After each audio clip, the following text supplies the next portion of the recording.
to this Buddhist dialogue, Life Looks Different Through Buddhist Eyes, a philosophy that changes how we live, with Dr. Chandima Gangodawila and Mr. Philipp Hein. For this program, first we introduce the speakers for this morning, and then from 11:05 to 12 p.m. we will have their dialogue session, and from 12 p.m. onwards we will have our open Q&A. So may we invite everyone to prepare some notes or your inquiries for the Q&A later, and also to sit in front and occupy the front seats as we proceed with the event. So let us begin. First, let me introduce Dr. Chandima Gangodawila, Assistant Professor of Buddhist Philosophy in the Department of Philosophy here in the Ateneo de Manila. His forthcoming peer-reviewed article, Socrates and Early Buddhist Medical Ethics, Foundations of Moral Reasoning in the Care of the Body and Mind, will appear in Buddhi, a journal of ideas and culture published by Ateneo de Manila University. He will also be presenting his latest research as the 2025 annual meeting of the American Academy of Religion, Boston, USA, in a paper titled Custodians Without Ordination: The Ganinese Tradition and Monastic Succession in 17th Century Sri Lanka. And then we also have Mr. Martin Philipp Hein, who is a lecturer in the Department of Philosophy here in the Ateneo de Manila University as well. He has a Master of Arts in Philosophy and also teaches the German language in various language schools in Manila. Now, without further ado, let's give them both a round of applause as we begin our Buddhist discussion for this morning.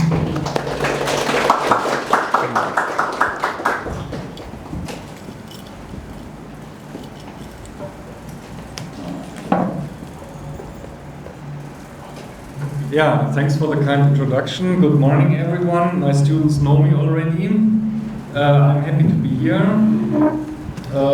Do we start immediately with the discussion regarding Buddhism? I think you know, yeah, we have 1 hour time. You know that I am from Germany. I am a Western person. So you might find it particularly bizarre in a way that I am also interested in Buddhist philosophy, Indian philosophy, and generally philosophies outside the West. And yet I am also here in the Philippines, which makes it even more interesting. Now, and we have now a unique chance to talk with a real Buddhist scholar from Sri Lanka who is a Buddhist, obviously, and that gives also me a perfect chance to deal on a deeper level with the Buddhist philosophy. So far, I only had literature. I never had the chance to really talk with a Buddhist scholar personally, so I needed to use this chance for a conversation and something like this now. Yeah, I might start with some Buddhist elements that I encountered in the last few years studying Buddhism. I should start by saying that Buddhist philosophy is huge. It's a vast field, very complex, and I am learning a lot still, and there's no end in sight. So maybe I can start with some, let's say, most important fundamentals of Buddhist philosophy. There are some basic Buddhist doctrines that are always mentioned in the literature and also in summaries. And one of the first that is always coming up are the so-called Four Noble Truths. The Four Noble Truths are a foundational Buddhist doctrine. But what is that supposed to mean? What are the Four Noble Truths, and how are we supposed to understand them properly? That is something I am personally struggling with also, because even in the literature there are different statements regarding these things. So maybe I can start with the so-called First Noble Truth, guys. The First Noble Truth includes a term from Pali. You need to know that. The term is dukkha. And dukkha is usually translated in English with various terms. One of the most common is suffering, pain, unease, dissatisfaction, and various other terms like that express negative experiences and feelings that humans can be subjected to in the life we are living. So it's a summary term for anything that humans struggle with in this, let's say, ordinary life. I call it ordinary life now. So now, the First Noble Truth simply states there is dukkha. Dukkha is part of life, and in the literature there are usually 3 types of dukkha listed, and the first type of dukkha is called dukkha. Dukkha, you have 2 times this term, and that is, in my understanding, actually the easiest to understand, at least as far as I understood it. Dukkha. Sorry, guys. It's actually deactivating after some time. Dukkha, the first type of dukkha, seems to refer simply to something like ordinary pain, physical injuries, diseases, also mental health issues. So, in other words, the whole range of issues that humans can struggle with. Now, my only point, first question regarding the first type of dukkha is simply, why do Buddhists focus so much on this kind of dukkha? Why is it the First Noble Truth? Dukkha seems to be in the center of this focus, and maybe you can already start answering. I have with me. I have Please it give already. it. Okay. Thank you, Philip, Yeah. for this wonderful forum to discuss about Buddhism. And I know that you've been suggesting me, can we sit down and talk all these things, and then finally we ended up in this kind of formal gathering where department could host this as a part of their outreach. And I know that your students, I think Philo 12, Yeah, perhaps? Philo 12. Philo 12 students. Philo 12 students, they must have exposed a little bit about to these teachings, but we will look at these teachings from a very larger, broader perspective. Thank you everybody for being present here. So, why are Buddhists supposed to more focus on the dukkha? I would say it is because only when you get to the bottom, the deep-seated nature of how dukkha lies, one can find out the happiness. It's like, I could give you a very small example. It is only a doctor, by understanding a proper diagnosis, he or she can prescribe a medication or a treatment.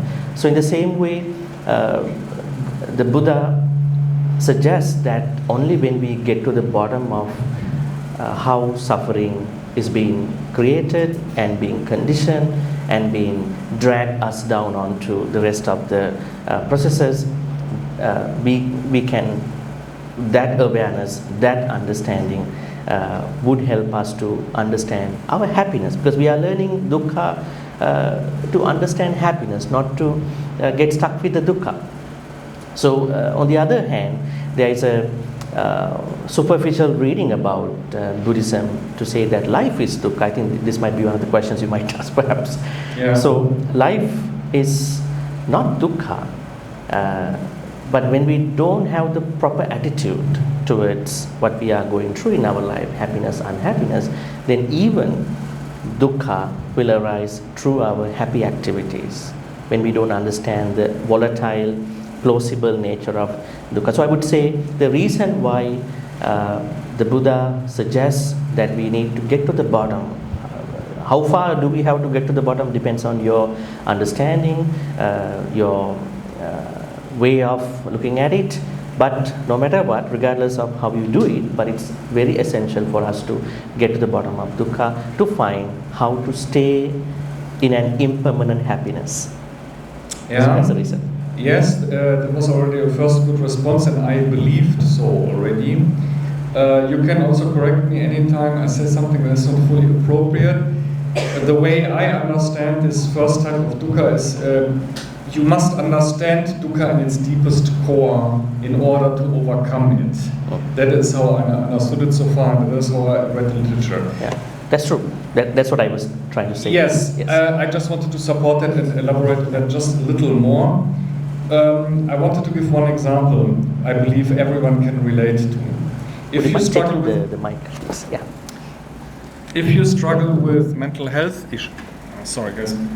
If you struggle with mental health issues, and mental health issues are very rampant, you know that, here in Ateneo, in the Philippines, in the world, people struggle with mental health issues, depression, anxiety, negative feelings, loneliness, and all kinds of things that are states of dukkha, states of suffering, states of negativity, states of horror, you could even say sometimes, depending on the situation.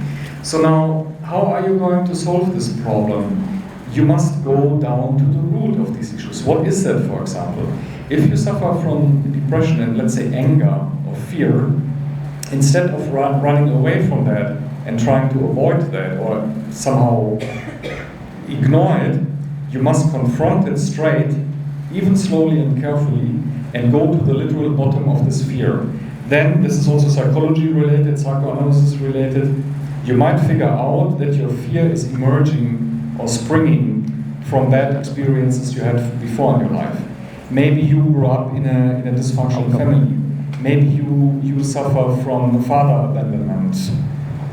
Maybe your father was often not available, and because of that you develop anxiety, insecurity. But the point is, guys, you must understand first that you develop this kind of anxiety because you experienced this in your childhood. If you ignore this knowledge, if you ignore this development of realization, you will not get to the root of your anxieties. You will never really figure out that you have anxieties because you grew up in this and this situation. But only when you start understanding why something happened in your life, you will start healing and you will start being able to overcome it.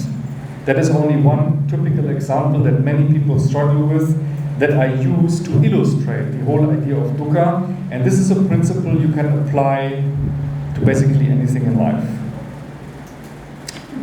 Would you agree, or what do you think? Yeah, that's what I was trying to say. Yeah, okay, I'm just trying my best to illustrate it with real life examples so that the students and everyone can relate to it. So in other words, in short, if you suffer from anxiety, fear, and other negative feelings, you must go to the root. Why do you even have this fear? And then in analysis, deep analysis, you can say meditation, you might figure out that it's because you grew up with a father who was never present, then you developed anxiety, loneliness, which is triggered later in life, the typical psychological issues that many struggle with.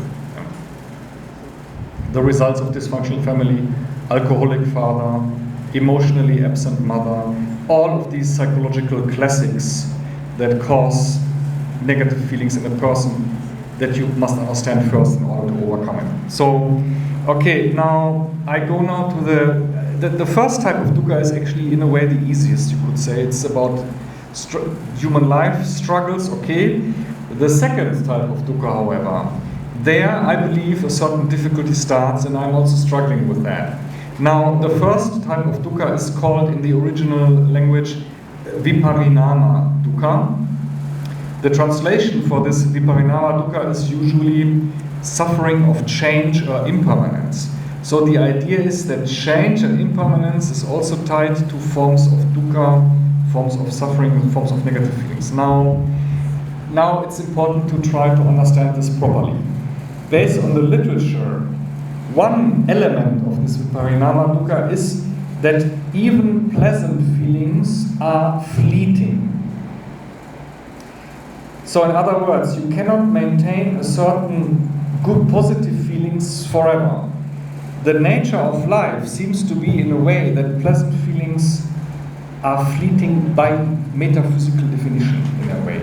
So in other words, you can use a simple example. If you eat chocolate, you enjoy the chocolate. Yeah, there's nothing wrong with enjoying chocolate sometimes. But you cannot maintain the feeling of enjoyment forever on your tongue. You cannot prolong it forever. If you eat more chocolate, you can prolong it maybe for a while, but now comes the next point. If you eat too much chocolate, it will turn into a negative feeling. You will feel full. You know that, guys. If you eat too much sugar, at some point you even maybe feel dizzy and you could almost vomit. So in other words, something positive switches into something negative in a way. That is one issue that can come up with positive feelings if you overextend them. And another issue with positive situations or pleasant situations, feelings, is that you cannot forcefully prolong them. So in other words, you need to find a way to handle that. Can you comment on that? What do you think about what I said so far? Well, Buddhism does not object to happiness as long as the happiness is enjoyed without possession and obsession. So I think what is more important is that to enjoy happiness by understanding its impermanent parameters. So it's a fluid thing. I think when we get to the happiness, we always think it's not something that should be fluid. It should stay in the same experience that we have. Say, for instance, we know sometimes that when we spend some quality time with our parents or maybe loved ones, we might think that we want to keep it longer, but we know there is a moment of time that we have to separate from them. So separation is a kind of dukkha which Buddhism understands. But what if that we enjoy that moment that with an understanding that this shall pass too, but then again I can go visit them too, right? And that understanding will keep our happiness in that fluid way. So Buddhism encourages to enjoy happiness, not to object happiness, by understanding the possessive and obsessive levels of it. So the moment I or you understand the possessive and obsessive level of any happiness, it could be an experience of having a chocolate, but not a chocoholic kind of nature. Right? Yeah, I only give these examples for a simple illustration. Yeah, I mean, that's a good example. Let's say someone wants to have a nice dessert, but not that always looking for dessert, right? So one understands where is my proper management with regard to my happiness that comes from my sensory experience. So as long as you maintain the understanding of possessiveness and obsession levels, you should be good. There's no injunction from Buddhism with regard to your happiness. But unfortunately, superficial readings about Buddhism always say life is dukkha. There's one thing I want to add. A better translation for dukkha is not suffering itself.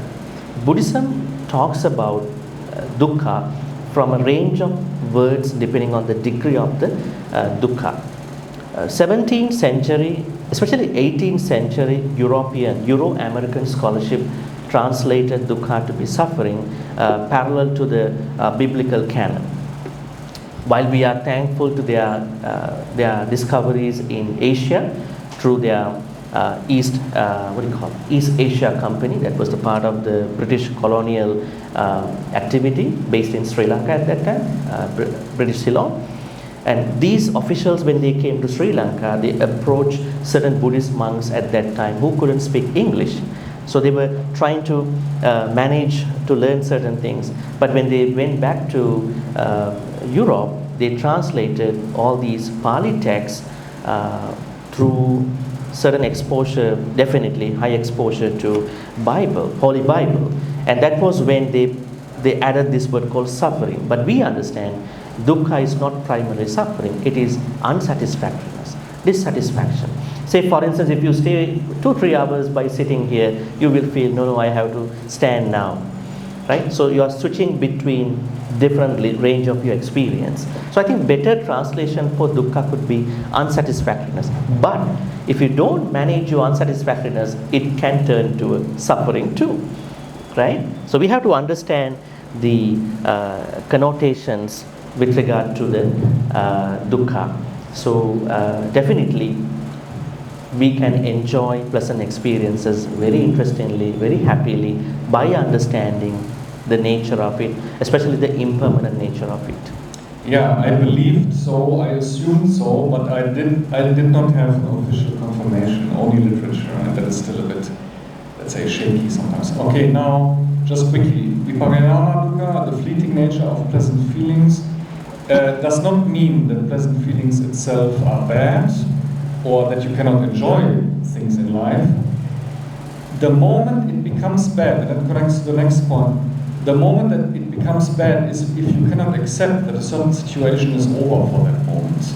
Or if you used in the word possessiveness, obsession. So in other words, enjoying things alone, isolated, is not a problem.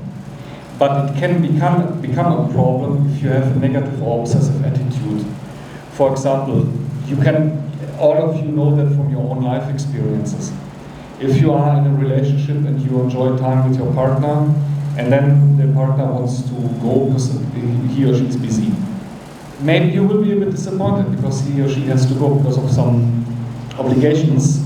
But in that moment, there is no other way. You should let the partner go and do some stuff that he or she needs to do without freaking out and without becoming possessive or overly jealous or controlling and so on. So in other words, if you add negative mental states, negative mental afflictions, then I use mental afflictions because sometimes coming up in the literature, then the fleeting nature of pleasant feelings can become a problem because you cannot handle it for some reason.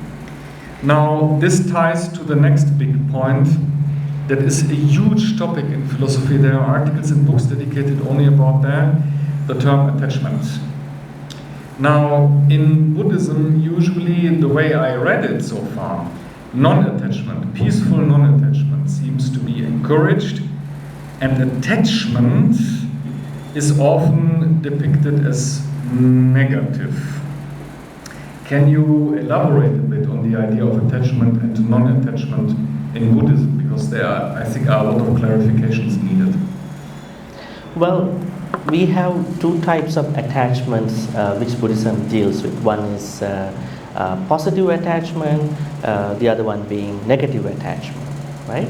So positive attachments mean what you call, I would say, healthy relationships or maybe caring bonds, right? So these are positive attachments that are being nourished through fulfilling the responsibilities, through maintaining gratitude, and then appreciating the relationship. So these are positive attachments. And these attachments, once again, need to be understood within the context of fluid nature of the happiness that are embedded inside. And when you talk about the negative attachment, which Buddhism talks about, definitely they are the attachments that someone promotes through obsession, possessiveness, right? So we need to sort of detach, non-attach at a certain level. But there is a sort of negative, harmful non-attachment. Think about what you said earlier, emotional unavailability, maybe emotional dumbness, emotionally dead. This could be not a good idea. That means you have no sense of what you are doing.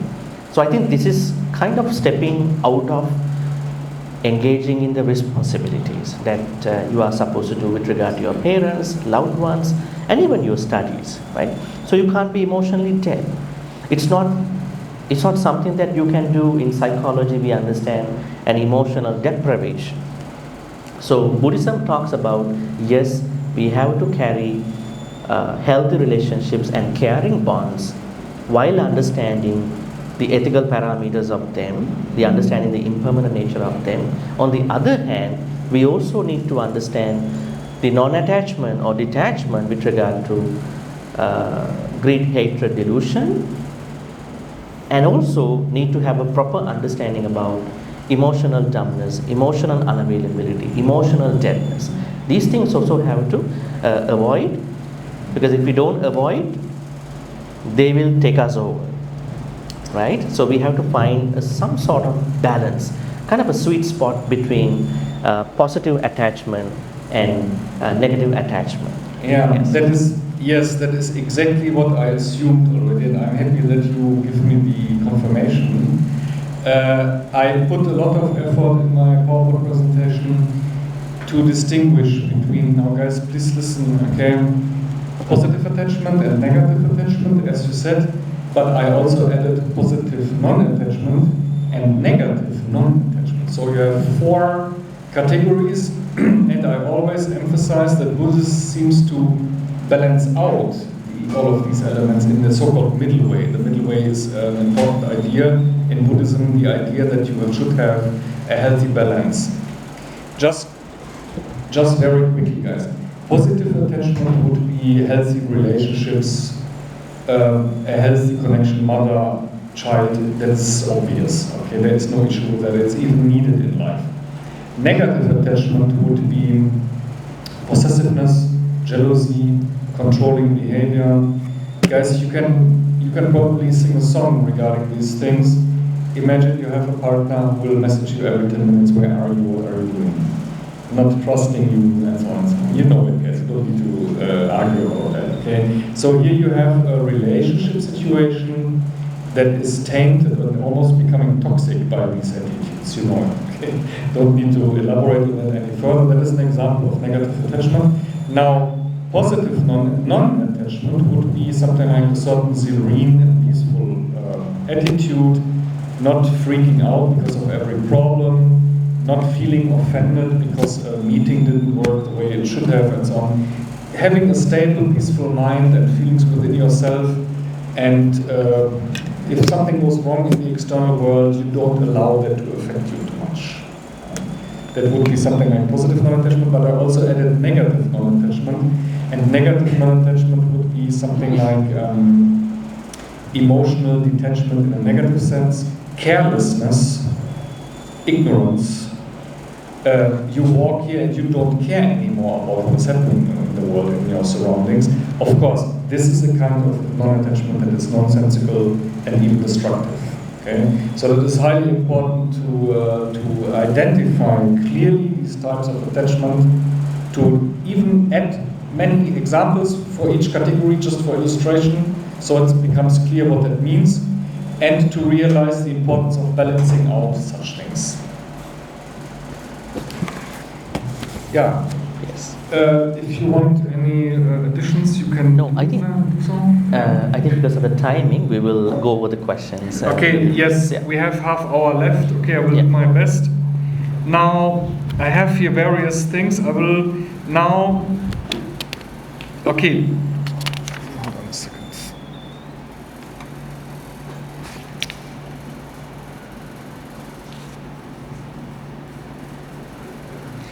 Okay, the third type of dukkha is, in a certain sense, the most difficult. It's called Shankara or Sankara dukkha. It's sometimes translated with suffering of conditioned existence. Okay, I will try to summarize this now a bit. These types, Shankara dukkha or Sankara dukkha, is something like an inherent fragility or groundlessness of all phenomena. So in other words, you basically cannot, in a 100% or ultimate sense, rely on the phenomena of ordinary life. In every moment, there is a chance or possibility that something changes in a negative way or in an unexpected way, and you cannot, in a strict sense, rely on the conditions of the world. I added something here. I added the text. The quiet anxiety of needing to eat, breathe, or hydrate to survive. If you don't have food even for a bit too long, you are already becoming a bit shaky. Vulnerability of human life relying on ecosystems, economy, that everything functions here. Guys, also here in the Philippines, if you have only one flood or storm, you know how quickly these things can become questionable. Suddenly food is no longer available from one day to the other.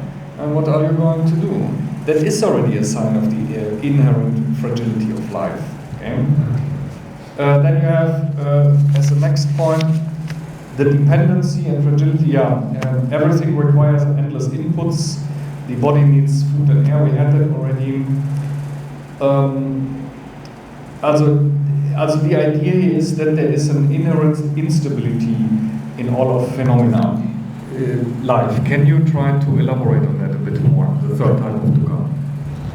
Okay, if I want to distinguish the third dukkha, I could say this is the inevitable dukkha. That means the previous two dukkhas can be avoided if we know what is dukkha. Now this is why we've been talking that we can evade dukkha with regard to the first dukkha. Dukkha dukkhata means what we call the direct pain. If I injure myself, if I feel hungry, I can see dukkha head on.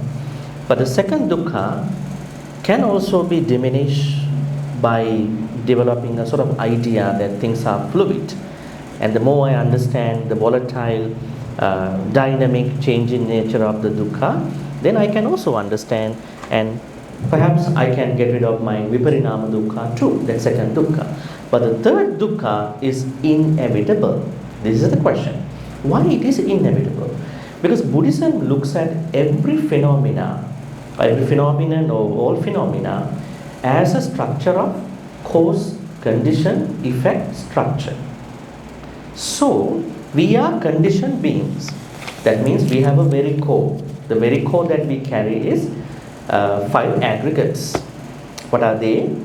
Rupa means form. We have a form, and we have second Vedana, feelings, happy, unhappy, neutral feelings, and we have sanya, perceptions, memories, and we have sankhara, we have karma according to Buddhism. Everything that is volitional can become karma, and we have a consciousness in Buddhism. We have been bringing this consciousness from past lives, and the moment we die, consciousness departs into another physical entity. So as long as we carry these 5 aggregates, we are conditioned. So Buddhism, by suggesting us to understand the Noble Eightfold Path, I think there will be a question about it later on, going to deconstruct these constructed phenomena. So, on the other hand, look at the inanimate stuff like this mic, conference mic. According to Buddhism, all the sentient beings are composites of 5 aggregates, so they are conditioned. And this inanimate stuff, such as anything here, such as this conference mic, is made of 4 elements. 4 elements means this anything, even the phone, anything, even chairs, even this room, they all made up from 4 atomic elements. What are they? Solid nature. This has the earth element. And then every inanimate element carries a fluid nature. How to see the fluid nature? Only when we burn it, we can see certain things are being discharged. And also, all inanimate things carry temperature. Now, when I use this conference mic over more than 1-2 hours, we can see the heat. And also, all inanimate things carry motion. That means how is my speech being encoded, decoded through those machines, conference things, and then will become the speech. That means there's a motion going through which we cannot see. So that means in addition to carrying the 5 very core, we also carry 4 elements. So that means as long as we carry these physical entities, atomic entities, on the other hand 5 aggregates, we cannot separate from sankhara dukkha. Although, whereas the first 2 dukkhas can be avoided only when we have the proper attitude. But the third one is inherent. That's why Buddhism suggests go beyond sankhara, conditioned nature, enlightenment. Once you become enlightened, once you become liberated from the constructions, once you deconstruct 5 aggregates and the 4 elements, you are no more carrying any constructions. So I think that's the bit of work that Buddhists have to do in their life to understand sankhara dukkha. Yeah, guys, please you can make some notes regarding these difficult things. We don't have much time to talk about it in detail, sadly. So I will go now to the second noble truth. The second noble truth is called, it's related to the origin of dukkha. Dukkha comes into existence in dependence on causes. Dukkha comes into existence in dependence on causes. There's a certain idea behind this, a reflection, okay? Now, of course, this is again difficult. One primary cause for dukkha that I noticed in in the literature is called tanha, and tanha is often translated as craving or thirst, sometimes even desire. However, it seems to be the case that tanha is understood as something like a negative craving and a negative desire, not necessarily, I always forget this thing here, not necessarily positive desires. Can you quickly elaborate on what tanha even is? I have no idea, even after reading hundreds of pages about this already, guys. Okay, so when we discuss about dukkha as the primary issue that we all struggle when we don't understand the direct pain, which is dukkha dukkhata, and impermanent nature of everything, which is called viparinama dukkhata, and the inherent nature of dukkha means sankhara dukkhata, then we have a responsibility to get into the deep-seated, hardwired nature of the dukkha. I could say this is like an iceberg. With regard to an iceberg, you don't see the larger part of the iceberg rather than the tip of the iceberg. So when we get to the bottom of our dissatisfaction, unsatisfactoriness, or suffering at most, then we will find out what leads, what perpetuates this suffering, this dukkha. It is primarily arisen as a result of not managing our attachments, desires at the positive level without obsession and possessiveness. So that means our attachments, our sensory experience has gone into tanha, which is what Mr. Philipp asked. So tanha means a proliferation of greed. You know, in Christianity, you understand Catholicism, greed is the problem. When you look at, the things that you see in the Holy Bible and the modern Catholicism. But Buddhism takes a bit of extended approach to understand greed, and it clearly says that when your attachments come to the level of greed, enriched by possessiveness and obsession, the attachment will become tanha. Tanha means that you are fully with that proliferation. So that proliferation means strong greed, I would say, possessive nature, the high extreme possessive nature of your greed. Or I could say the extreme possessive nature, obsessive nature of your hatred. The extreme possessive or obsessive nature of your delusion could be introduced as tanha. And the Buddha says that this is perpetuating across many lifetimes. So if we can do a sort of diagnosis, how has my tanha been giving me a very hard time, then we could understand, we could go back to the primary levels of our dukkha. So tanha could be the, I would say, the summum bonum, the culmination of our strong greed, strong hatred, strong delusion, which are the three poisons which Buddha talks about in short. Yeah, three poisons, greed and delusion and so on. I would like to add something, guys. In the Buddhist literature, this kind of craving is sometimes described threefold. The first one is maybe the simplest, but we still need to clarify that. The first one is called kama tanha, often translated sensual craving. Now, this is a bit important because we need to distinguish what about positive enjoyments of life. Positive enjoyments of life. For example, you can have two interpretations. You can eat a luxurious meal and enjoy it, or you eat a luxurious meal and you feel bloated after and regretful because you ate maybe too much. So now, what exactly is this kamata? Is it referring only to sensual cravings that have something like a negative connotation? what about cravings that we enjoy that do not lead to any issues? Can you elaborate on that a bit? Interesting. Interesting. Buddhism also identifies three main sources of craving.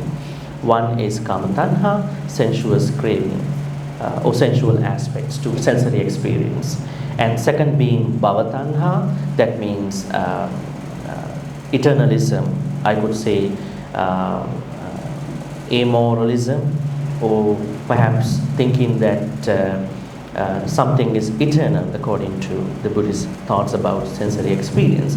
And while the last one is vibhava tanha, that means nihilistic perspective or annihilationism with regard to life, that this is the last life, so I don't want to concern about the next life, there's no next life, that kind of a teaching. According to Buddhism, I'm not talking about the religions while respecting them. So Buddhism looks at tanha from emanating from these three aspects. Now you're asking the first one, kama tanha. Now you brought up a very interesting example. Someone is to go for a sumptuous meal, right? Let's say someone is going for a certain meal from a certain cuisine. There's no problem. I think we discussed that. It's a positive attachment with regard to, because we have to stay good, we have to stay happy. There's no problem. But what if that someone develops a sort of idea that this is the only food that I want to have for the rest of my time, and this is the only restaurant that I want to go. If they are closed, I'm not happy. And if someone doesn't like to go to, especially in family, you know, when they go to a restaurant, they have so many choice problems. I don't want to eat Mexican food, I don't want to eat Japanese food, maybe South Indian food. And only parents know the struggle, you know, with regard to accommodating everybody's request. Maybe somebody has to compromise. A couple people have to compromise to go to a certain place, right? So I think the problem is not the enjoyment itself, whether your enjoyment will include certain obsessions and possessiveness, right? So as long as your sensory experience, it could be seeing somebody that you love, that you like, hearing somebody's sound, a good song, and a sonic song, smelling something that you like to smell, tasting something you like, touching or the touch, and thinking something. So I think all these basic enjoyments are really okay in Buddhism. But the problem arises as a tanha when you bring possession or maybe possessiveness and obsession onto their enjoyment. So as long as you enjoy a sumptuous meal, as long as you're tasting something, as long as you smell something good, as long as you listen to a good song or sing somebody, without manipulating, controlling, possessing, demanding, then I think you should be good. You are not into kama tanha. You are into karma, good attachments, positive attachments. But once you go beyond that level, beyond those parameters, then you are suffering, you are making them to suffer too. And everybody might suffer too at the end. That is kama tanha. That is how we separate that. Yeah, Yes, I assumed that already, and I'm happy to hear all of these things because that will give me the encouragement to actually continue with my with everything here.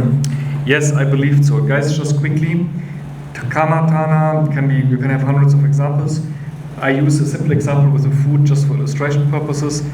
Eating a good food, an enjoyable food, is not bad in itself, but it becomes bad as soon as certain negative tanha elements, if you want to call it like that, sneak in. I will give you one example that is very popular, and I'm sure you know it.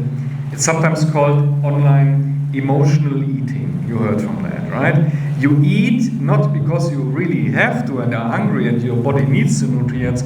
You eat because you want to numb negative feelings. You eat and eat, then you feel for a while a bit better. And the only point of this food is to numb negative feelings that you don't want to deal with right now. This is an example, as far as I can say, of kama tanha, where eating becomes obsessive, and you stuff yourself, quite literally, you stuff yourself with certain foods only to numb or to push down negative feelings that you don't want to feel right now. So this will, of course, not help permanently. That will only delay certain issues, and this is an example of karma tana turned bad. Now I would like to quickly, we still have a bit of time. You mentioned it, bhava tana, another kind of tana. Bhava tana, sometimes translated with craving for becoming or craving for existence. Then the other one is called vibhava tana, craving for non-becoming and non-existence. Guys, this is something I notice in Buddhism often, but I like it. You have certain statements that are at first glance seemingly contradictory, but upon deeper examination, the contradiction resolves in a good way. For example, Buddhists don't want you to have bhava tanha, craving for existence, but they also don't want you to have vibhava tanha, craving for non-existence. It sounds like a contradiction at first, right? But there is a certain wisdom in it, and I absolutely like that. Just give me a quick example. An example for bhavatana would be if you create an identity for yourself that is rather artificial. You believe that you are a TikTok star and you have a certain vision of yourself, but it does not really align with who you truly are and what your true feelings. So in other words, you construct an artificial and false identity. That would be one simple example of bhavatana. And then you have vibhavatana. It can be a lot of things. Craving for non-becoming, non-existence could mean you are, when it comes to identity, you are denying everything you are. That is actually another negative situation. If you really have skills and capacities, you don't need to hide that, guys, and you don't need to push yourself down and make yourself small if you are not like that. If you have a skill and talent in something, yeah, then express it. If it's genuine, and if there is no issue with it, then go for it instead of acting as if you are not like that. You know, some people tend to make themselves smaller than they are or bigger than they are. It's a bit related to narcissism and also suppression of feelings. So now, the solution, I don't have time to go now to this deeper, the solution seems to be to find a balance between bhavatana and vibhavatana. What does that mean? For example, not narcissistically and artificially overbloating your false identity, but at the same time not denying your true capacities and true skills that you really have. So in other words, find a balance of who you are, appreciating your true being and feelings, while avoiding extremes. For example, the extreme of constructing a false identity and the extreme of denying everything that you are in a self-harming and self-oppressing way. Can you follow a bit, guys? I'm trying, we don't have time to talk about this in more detail. Is it true what I'm saying? What would you say, just quickly? Well, that's a very interesting place to discuss about our identity. Buddhism suggests that the first thing to overcome in order to become a better person is to understand that identity is a fluid thing. It is fluid. That, when you come to a university, when you study, when you want to look for achievements, when you want to look good in your profile, your career profile, you are pretty much maybe indirectly pursuing his identity in different ways. What is the area when identity gives you a hard time? When identity becomes a cage to you?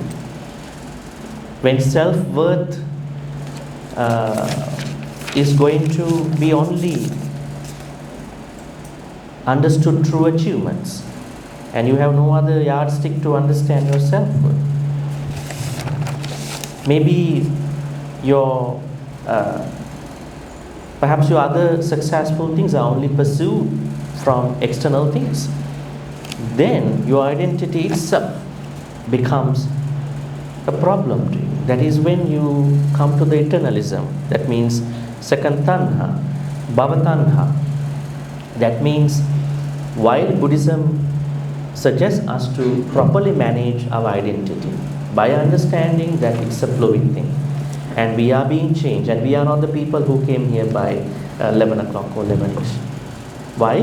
We have been growing, we have been evolving. How we have been evolving here? Now I think perhaps the things that we discussed today, although you knew bits and pieces, there could be new things to you, right? So when you learn new things, we say that you are learning new sankharas, new sanyas, perceptions. That means we are evolving. So by being able to understand that evolving, growing, fluid nature of our identity is the key not to get stuck with the second tanha. So second tanha is about eternalism. Actually Buddha said this by looking at the people who were thinking that there is no next life. That there is only this life that is eternal. So he wanted to address those people. And one thing that they were doing, even doing good things, is that I will become eternal by doing XYZ things. And I don't need to think about any morality, any ethics. Right? We talk about ethics, even in the AI time. We need ethics.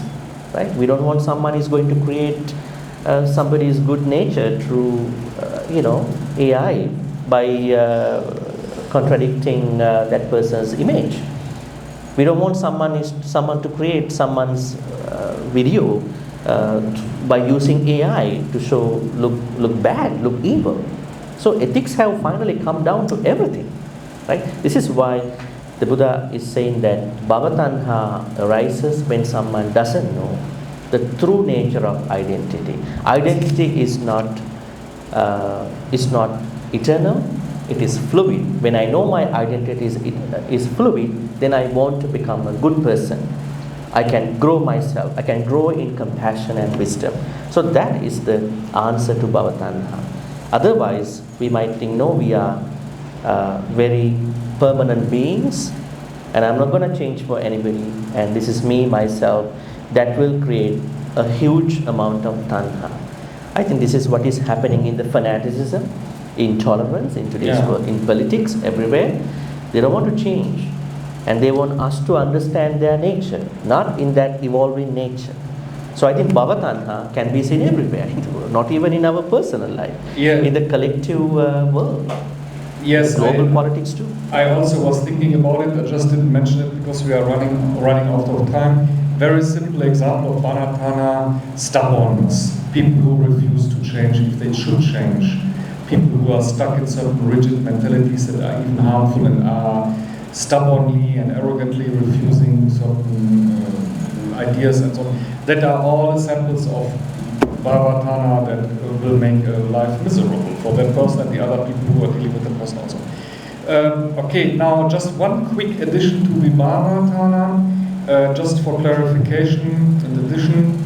Now, the bhavatana describing for non-becoming is often also described as, for example, if you try to avoid pain.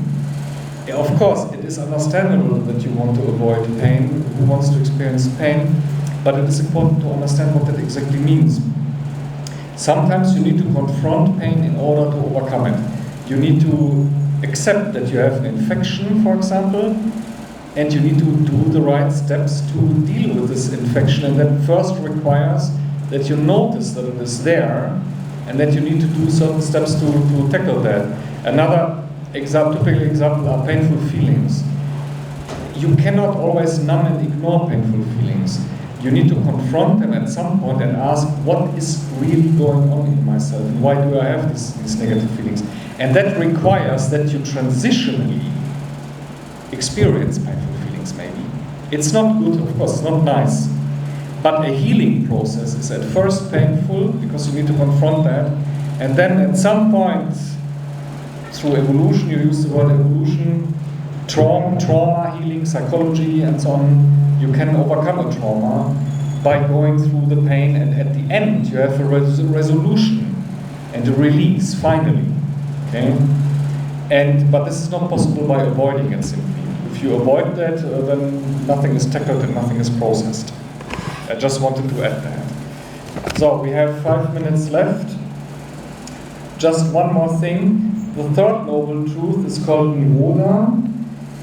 It's about the cessation of all dukkha and all future dukkha can be prevented. The third noble truth, guys, is in a certain sense the optimistic good news of Buddhism. The good news is that there is a way to finish dukkha complete once and for all.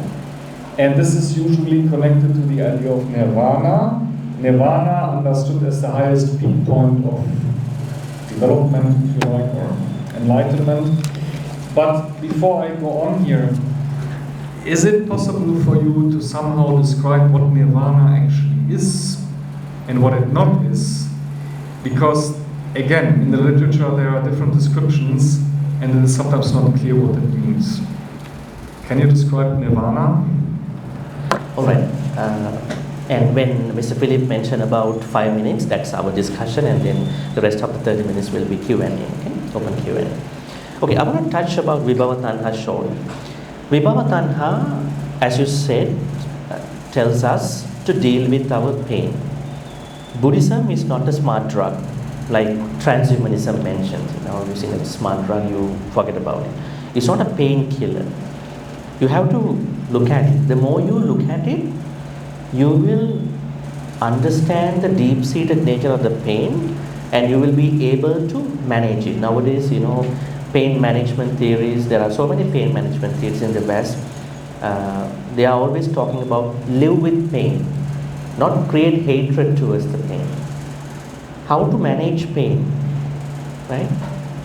In all these neuroscientific or maybe secular, philosophical, maybe medical perspectives, what they are talking is that when you get to know your pain, now say for instance, let's say you have an acute acne issue, right?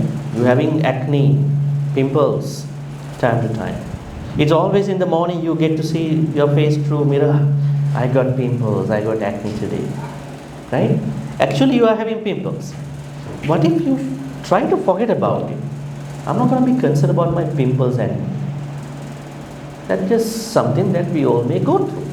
And you will see after a couple of weeks, you are not getting pimples that much. I mean, this is kind of an idea, because you are letting your metabolism to say, I'm worried about myself, and metabolism is giving us, this is not maybe the common thing to everybody, but for most of us. Right? Sometimes when we are unnecessarily worried about a lot of things and our body is issuing these unnecessary things, that means get to know the body. Buddhism asks us, get to know you, don't get to other people, know first. In our life, since day one, we want to get to know other people, but we never get to know us. Get to know us means understand our body, understand our mind, understand our feelings, understand our perceptions, our karma, our consciousness. Then we can understand a lot of things in our life. So Vibhava Tanha means when you get to know your pain, then rather than creating hatred, rather than creating narcissism, self-hatred, you will happily accept yourself, your body image awareness, perceptions that other people have done to you, your past, your present, your future, your resentments towards other people, right? So that will help you to look at yourself in a much more inclusive way. And another way to look at Vibhava Tanha is what you call to get out of the amoralism. In today's world, some people might reject moralism. Yes, there are certain aspects of moralism, but at least we should have some sort of ethics in our life, although we might not accept all these ethics.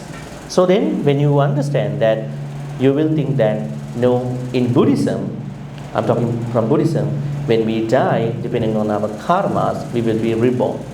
So if I believe in if I believe in an eternal self, and this is the only life, then I will become a part of Vibhava Tanha. Last question. Last question was give a very simple explanation about Nirvana. Nirvana is the summum bonum, highest level of culmination of our spiritual path in Buddhism. Buddhism says that we all are sleeping with akusalas, unwholesome virtues, primarily based on greed, hatred, delusion, and bunch of 1,500 and more akusalas. And at the same time, we are being burned, we are being fired. Even the fire trucks, even the fire people cannot blow out, extinguish that fire. Here, Nibbana means extinguishing that perpetuating fire. And we are in fire, right? We will feel fire from a certain fire activity, or maybe when you have certain spicy food. But we are in fire with regard to our unchecked areas of lobha, dosa, moha, greed, hatred, delusion. So the more I understand, I can extinguish my tanha. Tanha is the fire here actually, because tanha leads us to the suffering, but tanha is the fire. So the more I understand my tanha fire, the better I respond to those unchecked fires in me. And the only thing to do in order to extinguish those three types of fires is following the middle path, noble eightfold path, right view, right intention, right speech, right action, right living, right effort, right mindfulness, and right concentration, which will lead us up to the extinguishing fires. That means Nibbana. I think that should be enough for our discussion, and we will now open up for the Q&A. So we have a couple of mics. There are 2 mics, and I think if you are loud enough, you don't need a mic, you can say, but this camera mic has to be given to others. Yes, Jamie will do that. Yes, do you want to say? Okay, to begin, let's first give a round of applause to our 2 speakers, Dr. Chandima and Mr. Hein. Now, if you have any questions or comments, please feel free to approach any of the mics that you have available.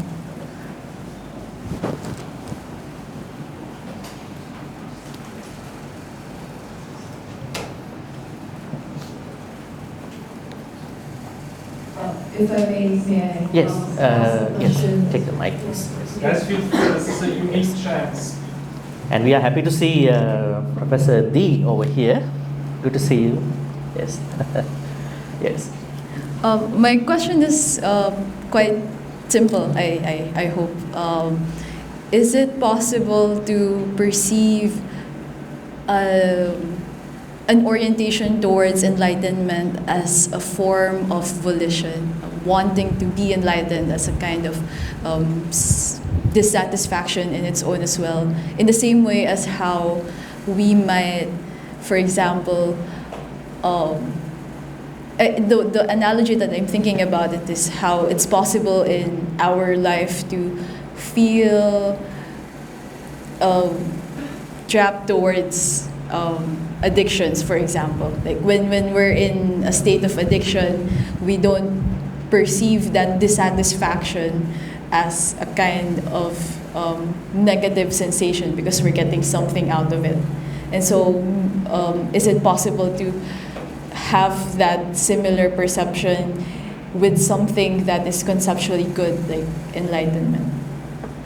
A very interesting aspect to deal with. Yes, when we are addicted to anything, we numb to the inclusive nature of that problem.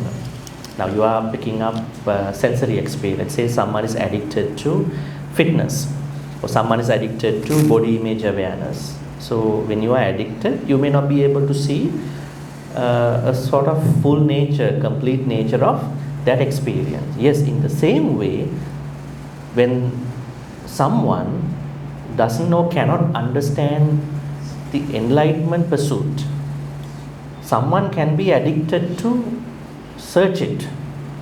The moment you are addicted, your enlightenment is going far away from you, right? So addiction is also relevant to enlightenment seeking, because you have to seek enlightenment without being addicted as a fluid thing. It's like someone is trying to look for a summa cum laude only by looking at certain marks, but you won't be able to make it. So you have to do well in all the subjects to get to that point, perhaps, if that is the case, right? If someone is only looking for how to elevate the marks, right? Not looking at it from an inclusive perspective. So any kind of addiction is not encouraged in Buddhism, even to look for the enlightenment. Actually, Buddhism says don't look for the enlightenment, just follow the path. And as a consequence of following the path, you will become enlightened. You don't need to look for it. Once you look for it, you won't be able to see it, right? So that's what I can say for that. So no addiction, no strong pursuit with regard to not even for enlightenment, also happiness. Let's say you are very much concerned from morning to evening, I want to be happy, I want to be happy. You will never be happy. Why? You are obsessive about the happiness. Then just let it go. Just do your things normally without possessiveness and obsession, and you will be happy. So this is the thing. Thank you so much. Okay. Yeah, guys, feel free to add something, please. It's a unique chance. That's one. Yeah.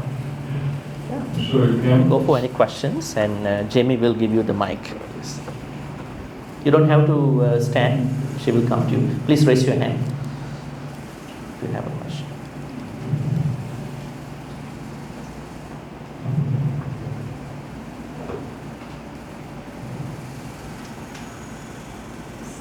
In the back. Yes, in the back. Okay, please.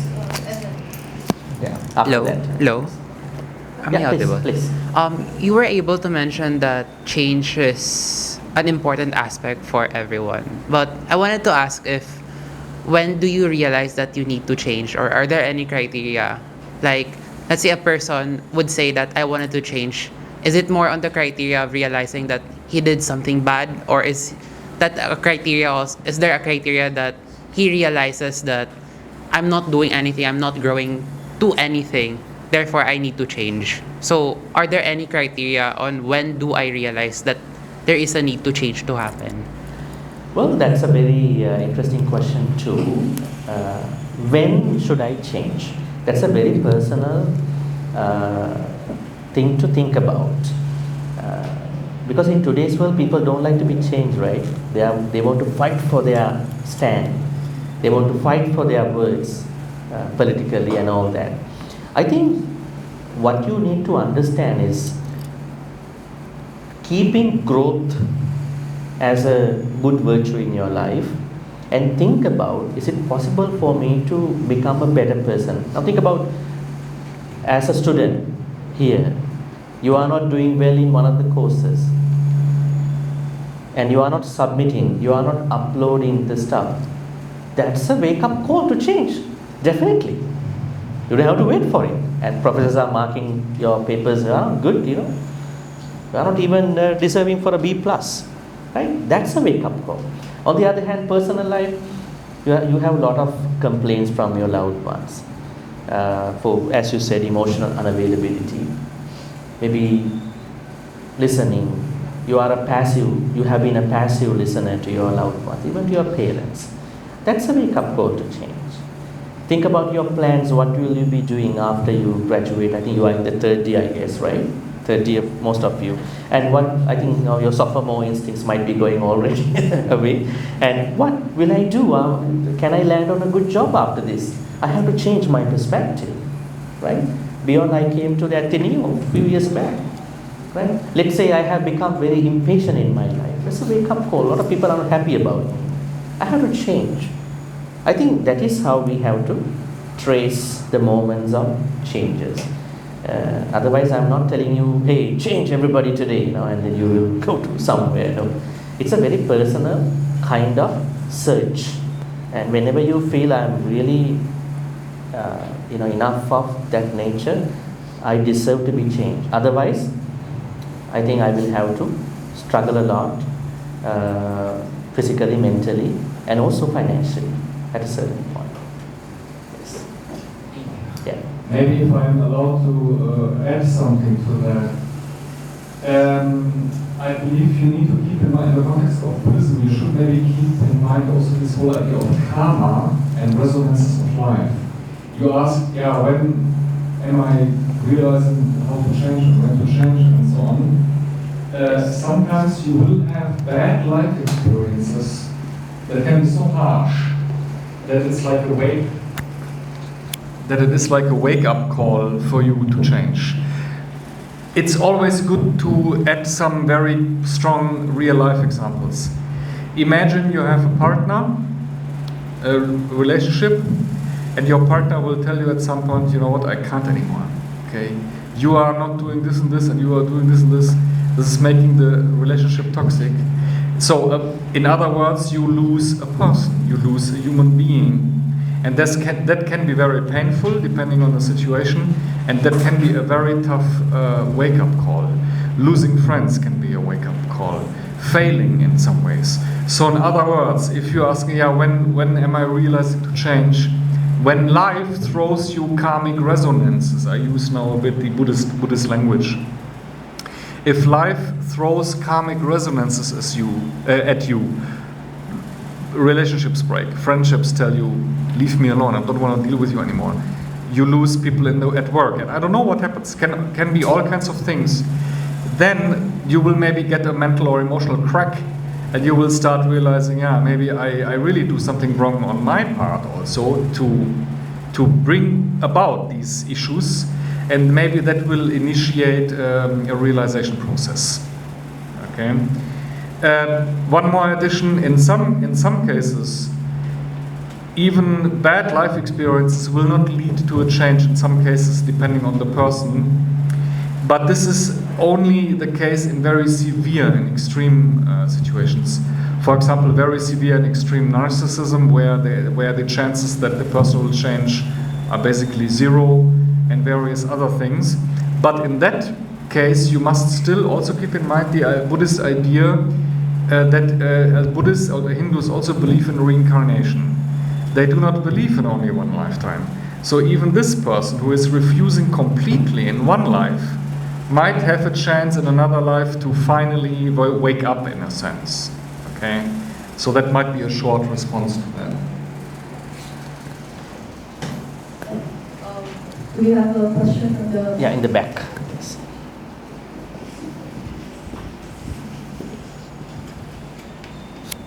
Good morning. Yeah.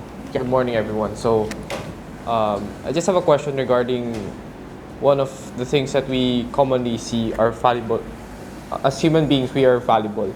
So, with regard to that, we know that we make mistakes and could lead us to suffering or maybe negative positions or maybe negative states. So in Buddhism, do we have, or is there a way that how do we face this fallibleness of ours, and then should we aim for something or to change something in order for us not to be that fallible or not to go down deeper into that feeling of mistake? Therefore, I think we couldn't change anymore. So something of that sort. Okay, interesting. Buddhism understands that we are not perfect beings. Only the Buddha can be perfect in some sort of ways. And I would say we are perfectly imperfect in this existence. And in our life, we can make mistakes. We may make mistakes. But learning the process of the dukkha which we discussed today and the cause of the dukkha and following the Noble Eightfold Path, we can become better human beings. Not to come to that, what you call the nature of making more mistakes compared to making less mistakes. The fallible nature is depending upon how much I understand, how much we understand, how did I make mistakes in my life. So I think by practicing the Noble Eightfold Path, one will diminish or minimize the fallible nature of larger, broader mistakes and become a growing, better human being in one's life. So that is what we can say about it. Yes. Now think about, I will give you one example. There was a young man, a university student at that time called Ahinsaka. Ahinsaka was so genius. He's the most genius student in the class. But other students were jealous about him. And they made a fabrication to the teacher. This is called Takkasila University. At that time, that was the Oxbridge school in the east, during the Buddhist time, Takkasila University. And all the elite students used to go and study for many years. But surprisingly, many other students were jealous about him. So they made a lie. They fabricated to the teacher. Your genius student Ahinsaka is having a scandal with your wife. And then now they spread it. They actually spread this rumor everywhere. Finally, teacher was unhappy. Teacher asked him to give the tribute. At that time, students have to give a tribute to the teacher before the graduation. And the tribute is that you have to give me a garland of 1,000 human fingers. It's a very interesting story. And then, because he was intellectually very vulnerable, he was not looking at the ethics side, he started doing it, right? And then finally, he started killing so many beings, and Buddha had to intervene in the problem. And finally, he became an enlightened being. So this does not mean that people can do wrong things and become better people. Buddhism accepts anybody. There is so much rehabilitation. Rather than killing people or eliminating people and choosing the elimination of the problem, that is the Buddhist attitude. Even you go to the politics, you go to the judiciary, and rather than eliminating people with regard to any problem in a country, we would like to eliminate the problem itself. So Buddhism understands we can make mistakes as long as we understand the true path, which we discuss here, the Noble Eightfold Path, but we have to minimize those bad virtues and become a better person. It's a daily journey. So that is how Buddhism looks at it. We still have time for 2 to 3 more questions.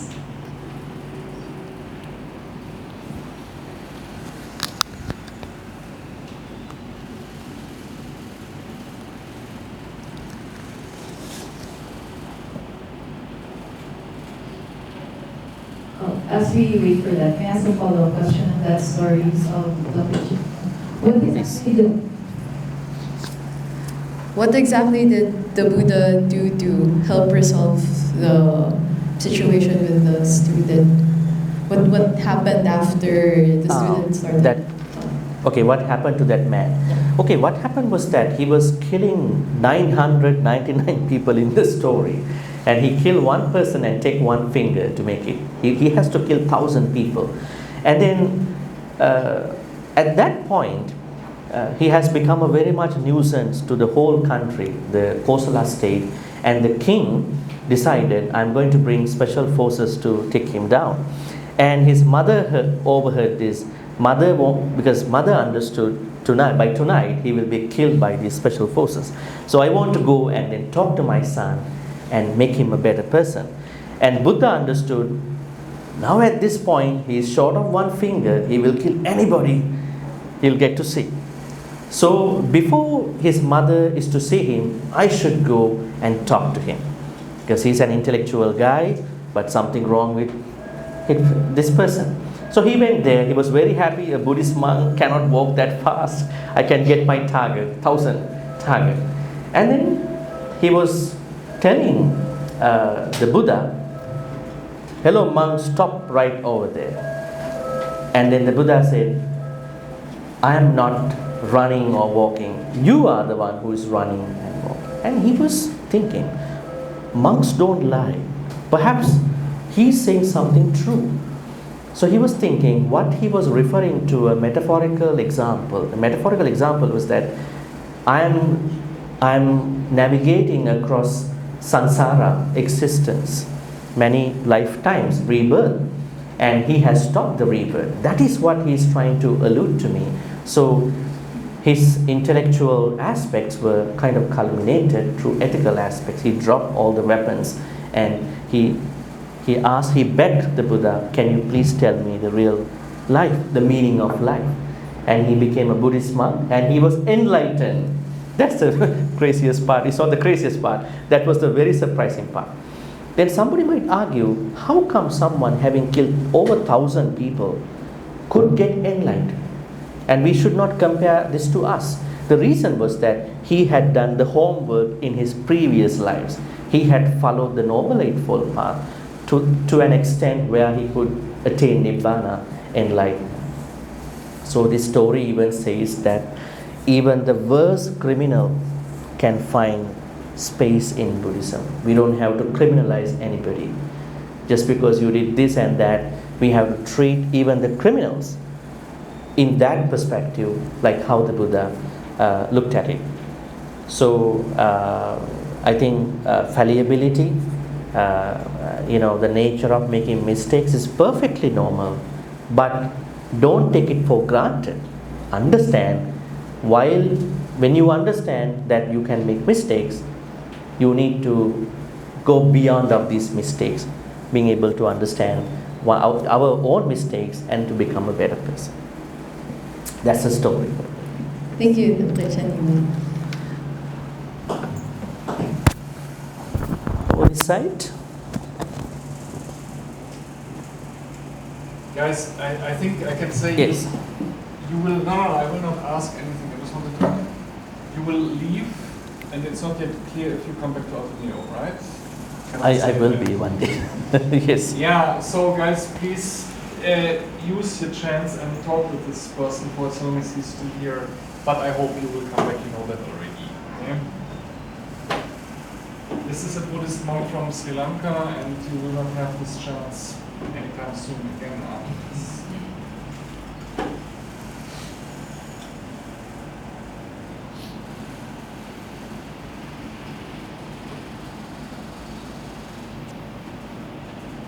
Yeah? Yes, over there. So hello. I would just also like to point out that even if people do good things in life, there will always be challenges and struggles that they don't have control on.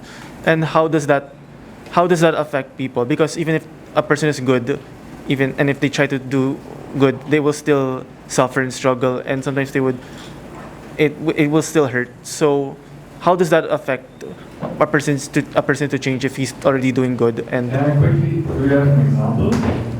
Do you have an example of that one? You must make it concrete. Oh, sir. Do you have a concrete example where this is? Oh, it's from a different religious source, sir. It's from the Book of Job, and I was hoping that it can put some enlightenment in this, in Buddhist terms, Okay. so that I can have a better understanding, because for personal. Interesting. Yes. Buddhism believes that we all carry karma, not from only this life, but from many previous lives, with regard to wealth, beauty, reputation, wisdom, and most of those good states come from previous life. So that means just because you are a good person, things might not change overnight. But you can do a lot of things to change that nature. Think about poverty. Yes. Right? This is one very big issue, even in this country. I think almost 17 million people, perhaps, maybe more than that. Right? It's definitely also because that they were even the people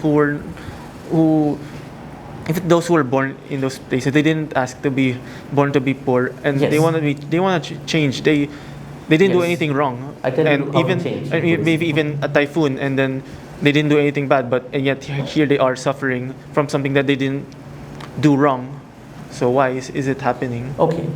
Now, actually, as Philip was talking about suffering and all that, I feel now it is not only we have a personal craving. Now, because of the modern society, craving has become collective. Now we have collective craving. Yes. Okay, we don't want to name anybody's name, just to be on the safe side. So let's say somebody is born into a certain country and going through these challenges.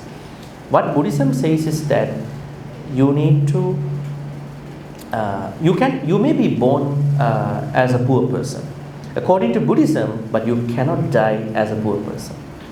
That's a very interesting motivation. Why is it? Buddhism talks about wealth management, entrepreneurship, how to become how not to become a virtuous person, but also how to become an entrepreneur, how to manage your money, how to continue with the money without possessiveness and obsession.